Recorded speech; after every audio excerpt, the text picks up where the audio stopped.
Assalamualaikum warahmatullahi wabarakatuh. Kami dari kelompok 14 matkul Etika Pelayanan dalam tugas podcast dalam yang berjudul Seni Berkomunikasi yang Efektif dalam Melayani Pelanggan.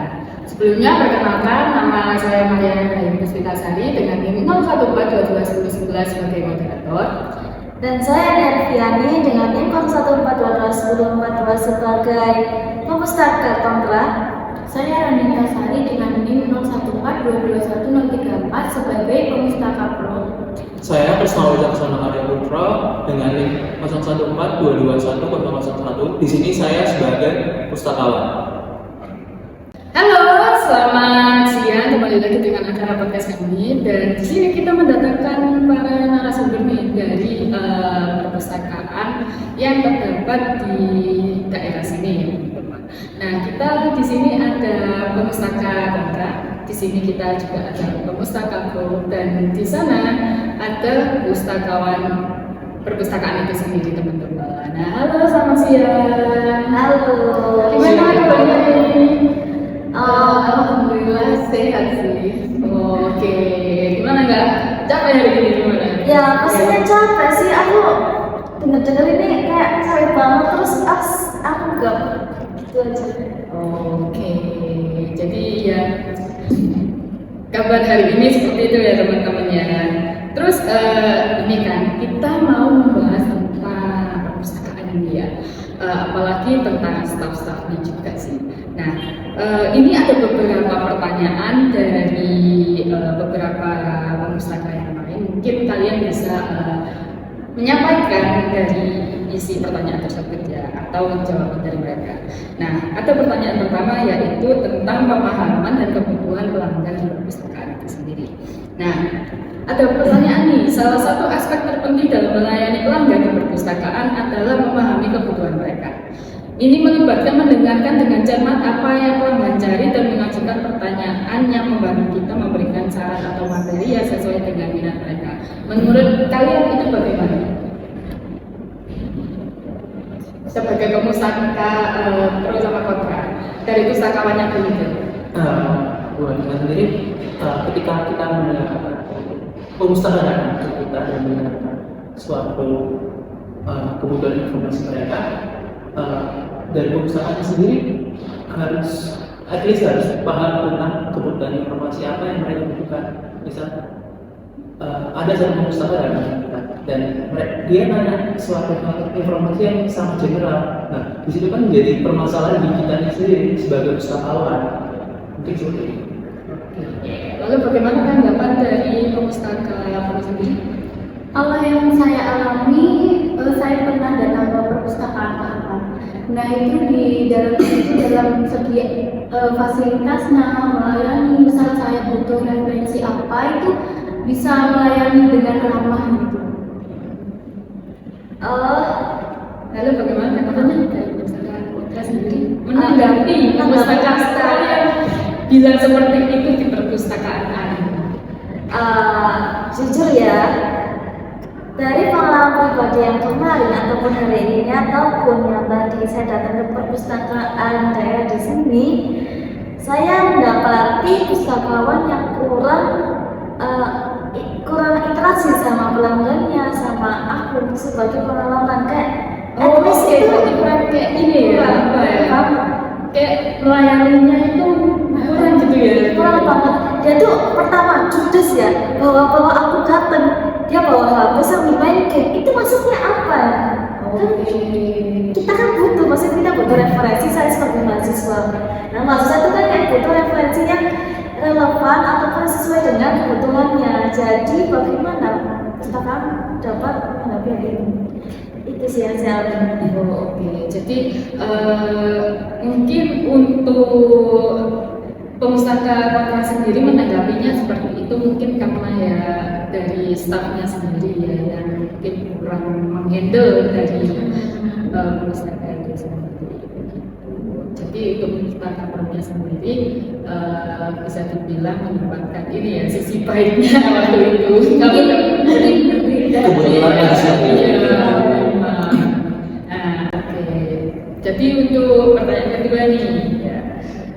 Segmen kedua ada bahasa tubuh dan ekspresi wajah. Jadi pertanyaannya itu, selain kata-kata, bahasa tubuh dan ekspresi wajah kita juga berbicara. Pastikan kita terlihat ramah, tersenyum, dan siap membantu ketika pelanggan mendekati kita dengan pertanyaan atau permintaan. Bagaimana tanggapan dari pustakawan sendiri? Oke, ini masih nyambung lah sama yang dikatakan. Iya, benar Pak. Oke, dan emang sebagai pustakawan kita pasti kerjanya di bagian servis pelayanan. Nah, buat pustakawan sendiri punya kode-kode etik tersendiri kan, gimana cara kita melayani pustaka itu, mulai dari apa, cara berpakaian kita yang rapi, kemudian tata bahasa yang baik, kemudian raut wajah harus senyum, harus ramah, iya, nggak seperti yang dialami sama Mbak ini ya kan. Menurut saya sendiri itu menjadi salah satu hal penting. Nah, kalau emang ada pustakawan menemui pustakaan itu nggak apa-apa dibilangin, apa ya, ditegur gitu ya. Walaupun ada penasaran di perpustakaan itu ya, bolehlah dikasih kritik dan saran gitu ya. Dan pastinya perpustakaan menerima hal itu ya kan. Ini seperti itu. Lalu dari tanggapan tadi kan sudah dari perpustakaan pro dulu ya. Perpustakaan lainnya sendiri apakah bakal seperti yang direkomendasikan saran seperti pustakawan? Oh ya, dilihat dari persepsi pustakawan yang tadi tentang etika, bagaimana sebenarnya etika pustaka yang baik dan benar, menurut saya pengalaman beberapa kali ini itu kurang. Soalnya ya yang tadi saya sampaikan awal itu kan pustakawan nambah sebagai yang harusnya menghandle ataupun yang tahu referensi-referensi yang mereka akan publikasikan ke pemustaka saya itu kurang jujur sih terhadap kayak tugas meneliti saya. Semisal saya mendapati tugas hukum. Nah, hukum itu kan butuh undang-undang yang jelas, undang-undang ataupun pajak-pajak yang harus jelas di Indonesia. Nah, sedangkan yang diberi pustakaan pada saya itu pun ya juga seadanya gitu ya. Iya. Jadi ya otomatis saya pun dibayar dosen dan lain-lain gitu. Nah, untuk ekspresinya pun juga kayak kurang ramah gitu loh, apalagi yang first ya. Bajunya itu ya nggak rapi gitu, kayak acak-acakan banget kayak banget tidur. Waduh, parah banget sih. Siapa yang bisa tawarkan pustakawan ini? Ya, namanya? kayak cewek sih. Aduh, iya, kayaknya si Siti itu loh. Oke, seperti itu ya. Jadi kembali lagi ke topik awal tadi kan, yang tadi juga terus mereka memberikan pelayanan yang juga kurang. Nah, kalau dari pemustaka sendiri, dari tanggapan pemustaka kan ini kan jadikan jatuhnya si pustakawan ini kan terlihat juga atau apa ya, enggak kurang baik lah ya, kurang baik buat melayani pustakawan. Mungkin terbalik ya sama pustakawan yang kontra. Nah, kalau saya alami itu kebanyakan disambung dengan ramah. Terus habis itu kalau misal saya tanya kayak butuh apa itu langsung kayak satset gitu ya. Jadi pelayanannya lebih ini ya teman-teman ya, dari pemustaka sendiri pelayanannya tuh lebih baik gitu daripada si pemustaka kontra sendiri. Oke, kembali lagi ya di segmen ketiga. Ini ada beberapa ini sih tentang mengatasi konflik dengan damai. Nah, kadang-kadang tuh di perpustakaan itu pasti ada konflik, entah itu dari perbedaan pendapat, dari aturan atau kebijakan sendiri. Nah, bagaimana caranya kalian sebagai pustakawan, pustaka itu menyikapi tersebut dengan seni berkomunikasi dengan cara mendengarkan dari semua pihak lalu menyelesaikan solusinya itu jika kalau ada konflik di perpustakaan itu sendiri, dari pustakawan ke perpustakaan seperti itu. Dari pustakawan sendiri bagaimana tanggapannya? Saya ambil langsung aja, saya ambil dari Mbak Eni karena dari soal tugas dia dengan hukum perpajakan. karena kan dia menerima informasi yang terlalu general dan tidak bisa menyelesaikan tugasnya dengan baik kan. Nah, untuk mengatasi hal tersebut adalah gimana sih cara kita pustakawan dan pustaka harus menyamakan persepsi dulu tentang kebutuhan informasi perpustakaan. Kalaupun dari perpustakaan ini membutuhkan informasi yang misal hukum yang seperti apa, terus juga misal hukum pajak apa, tahunnya tahun berapa, terus juga apakah pajaknya seperti apa, itu bagaimana lainnya. Nah, dari situ kan pustakawan sendiri bisa paham kebutuhan informasi dari perpustakaan dan bisa misalnya mencarikan literatur yang sekiranya paling tepat atau paling mendekati. Kemudian ada juga ini salah satu yang sering dialami di perpustakaan saya sendiri, di mana pustakawan ini kadang tidak berarti peraturan yang ada, misalkan ya bawa lingkungan lah, terus rame di ruang baca. Nah, itu kan menjadi salah satu permasalahan buat pustakawan ini. Misal pustakawan anak-anak sedang belajar itu terganggu dengan suaranya, terus juga yang bawa minuman. Nah, kalau bawa minuman kan takutnya literatur yang ada rusak, terkena kepala atau jadi nggak bisa dipakai sama yang lain tuh. Mungkin seperti itu sih. Jadi untuk pustaka materialnya sendiri bagaimana menghadapi pustaka kan, karena mungkin ada beberapa perpustakaan yang menerapkan kita contohnya tidak boleh membawa makanan atau minuman karena dikhawatirkan nanti akan merusak sumber informasi yang bagaimana? Dari pengalaman teman-teman saat saya berkunjung ke perpustakaan, nah kelompok lain itu justru membawa makanan yang harusnya kan itu kan tidak boleh ya, tapi mereka tuh bawa. Oh, tapi apakah ada ini tulisan larangan dari membawa makanan atau minuman, atau mungkin pustakawan tersebut tidak menegur dari pustaka tersebut? Aku lihat ya, yang di depan itu ada tulisan tidak boleh makan dan minuman di tanda silang gini. Nah, aku heran ya, kenapa pustakawan di situ tidak aware terhadap teman kelompok ini, padahal dia kan makanya justru kan tidak boleh kan. Ya udahlah, aku kayak males banget, aku ingin belajar ingin ngasih PTS baik, tapi sedangkan makanya tidak berkontribusi, males aku.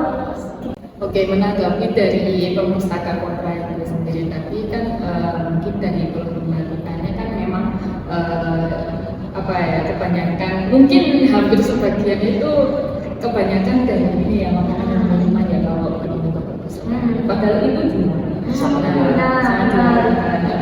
Lalu bagaimana pemustaka itu sendiri dalam menanggapi keadaan seperti Mbak Esmi tadi? Mungkin bisa mengambil pustaka yang lainnya supaya bisa menegur dengan baik atau dengan sopan supaya tidak menyinggung perpustakaan. Pemustaka atau pustakawan nih? Pustakawannya enggak. Oh, oke. Jadi kalau menurut pemustaka baru ini karena mungkin sungkan aja gitu ya kalau secara langsung jadinya kamu memanggil pustakawan yang lain, dia bisa menegur pustakawan yang pustaka yang ini. Oke. Lalu mungkin ini bisa dibilang segmen terakhir, tapi ya nggak bisa dibilang terakhir juga sih. Oke. Kan ini tentang edukasi pelanggan tentang sumber daya perpustakaan. Nah, jadi kan di perpustakaan itu sendiri ada beberapa layanan nih. Nah, mungkin dari beberapa perpustakaan itu sendiri terdapat layanan yang mungkin berbeda-beda dari perpustakaan satu ke perpustakaan lain. Nah, bagaimana caranya kalau semisal si perpustakaan ini tidak mengetahui apa aja sih layanan dari perpustakaan itu sendiri, perpustakaan yang dikunjungi. Nah, sedangkan pustakawan kan harus harus aware gitu dengan perpustakaan yang seperti itu. Lalu bagaimana tanggapan dari pustakawan? Oke, kalau di perpustakaan saya sendiri itu pasti ada papan tuntutan kalau misalnya kita di perusahaan ada jalan-jalan referensi, terus kemudian ruang koleksi ada di mana dan sebagainya. Kalaupun ada pengusaha yang tidak membaca, tidak berpengalaman ataupun yang lainnya yang ada di lingkungan sendiri bisa menanyakan langsung ke pustakawan itu sendiri. Nah, di sini peran pustakawan sangat penting, apalagi menjelaskan tentang sumber daya yang ada di perpustakaan itu. Kalau dari pustakawan tidak bisa memberikan jawabannya tidak baik ataupun kurang, nah takutnya perpustakaan nggak mau kembali dong. Nah di situ kan butuh komunikasi yang baik antara dari pustakawan dengan perpustakaan itu sendiri, mungkin seperti itu. Lalu dengan pustakawan seperti ini ya, seperti Mas Grasen tadi bilang sebagai pustakawan, nah sebagai pustaka sendiri pro dan kontra. Terus kalau semisal nih ada pustakawan yang tidak memberitahu apa aja sih layanan, dan kita sebagai pemustaka ya betul amat nggak tahu nama soal perpustakaan itu sendiri gitu loh, layanan apa yang diberikan gitu. Jadi kita bertindak ya udah kita asal datang aja. Iya, asal datang lalu ya sudah pustakawan pun pasangan gitu. Gimana tanggapan dari kalian? Terserah sih, bebas dari siapa dulu. Dari aku dulu mungkin ya. Boleh. Menanggapi dari hal itu, saya pernah nih, aku meminjam buku, salah satu buku di perpustakaan. Nah, kebetulan buku itu pun aku juga pakai setiap hari, itu pun juga jujur aku kadang-kadang baca sih, soalnya kan tugas pun banyak, jadi nggak ada waktu buat baca buku gitu. Nah, aku nggak tahu nih kapan perpanjangan masa buku itu dimulai, ataupun buku ini dipinjam selama berapa hari. Nah, aku kan juga bodo amat kan, di situ kan aku juga banyak tugas, terusan buku itu pun ya aku cuma buat. Jadi nggak dibilangin ya dari pustakawan itu sendiri kan? Enggak dibilang kapan harus dikembalikannya atau ada masa pegang waktunya. Nah itu maka dari itu aku juga nggak tahu ya sampai kapan. Ya udah aku kembaliin pas plus 2 minggu aku minjem buku. Nah setelah itu tiba-tiba pustaka bilang ke aku, kamu ini telat, kok bisa sampai seminggu lebih gak kamu balik? Bilang, Pak saya jadi nggak tahu ini gimana sistemnya. Ya bapaknya kan nggak beritahu saya. Ya justru aku juga di sini kurang tahu tentang gimana kebijakan cara menganggap buku ataupun cara melayani referensi ataupun melayani situasi yang ada. Oke, tidak situasinya. Saya juga kurang tahu. Boleh. Mungkin ada komunikasi yang sangat kurang di dalam antara Anda dengan pustakawan itu sendiri, karena selalu tentang peminjaman buku itu dari awal ketika melakukan peminjaman sudah diberitahu tenggat waktunya sampai kapan. Kemudian pasti ada sistem yang mana memberitahukan perpustakaan untuk mengembalikan bukunya kapan. Itu untuk yang perpustakaan besar. Perpustakaan kecil kan mungkin kurang nggak ada ya, ataupun jarang yang mulai punya sistem pengingat entah dari WA, SMS ataupun yang lain, mungkin seperti itu. Mungkin itu ya harapan dari pustakawan keadaan yang dialami oleh Pak Erwin sendiri sebagai pemustaka. Lalu untuk pemustaka sendiri itu bagaimana menghadapi keadaan seperti itu? Mungkin benar yang apa yang dikatakan Mas Krisma tadi ya, dari perpustakaan itu sendiri itu kalau sepengetahuan saya sejauh ini belum ada kayak permasalahan dalam pengembalian buku, pengerjaan buku. Nah itu betul kata Mas Krisma tadi, dalam pengembaliannya udah ada kayak instruksi atau peringatan yang ditunjukkan di media sosial kayak WA gitu dalam tenggat pengembaliannya itu di hari apa. Mungkin Mbak Erni tadi kayak telega gitu ya, atau mungkin dari perpustakanya itu sendiri yang nggak terlalu memperhatikan ya. Banyak faktor. Iya, karena ya juga mungkin dari beberapa perpustakaan sendiri mungkin pustakawannya bukan hanya pustakawannya sendiri yang melebar, tapi dari perpustakaan itu sendiri. Terus kalau tanggapannya ya Mas Grasen ya tentang pustakawan leader seperti ini, semisal kalau Mbak Erwin leader kan karena nggak tahu gitu loh, gimana tanggapannya? Dari pesawat sendiri sih ya udah kita kan memang kita berada di bidang pekerjaan yang melayani servis kan ya balik lagi kan. Kalaupun si misal dengan lokalisnya banyak lagi dengan apa ya kelar yang berapa lama ya udah kita belajar lagi dan tetap dendanya harus berjalan kan supaya nanti kedepannya tidak melakukan kesalahan yang sama seperti itu. Oke. Jadi mungkin ini penutup dari podcast kali ini ya teman-teman ya. Jadi kurang lebih untuk podcast hari ini seni berkomunikasi yang efektif dalam melayani pelanggan habis sudah sampai sini dulu aja. Dan untuk pertanyaan yang mau diajukan boleh tanya-tanya ke kami juga di sosmed di bawah ini. Oke, terima kasih telah menonton proses kami. Terima kasih Mbak Yani dan Mas Lesno telah teman di podcast saya ya. Oke, terima kasih bagi telah yang menonton. See you. See you.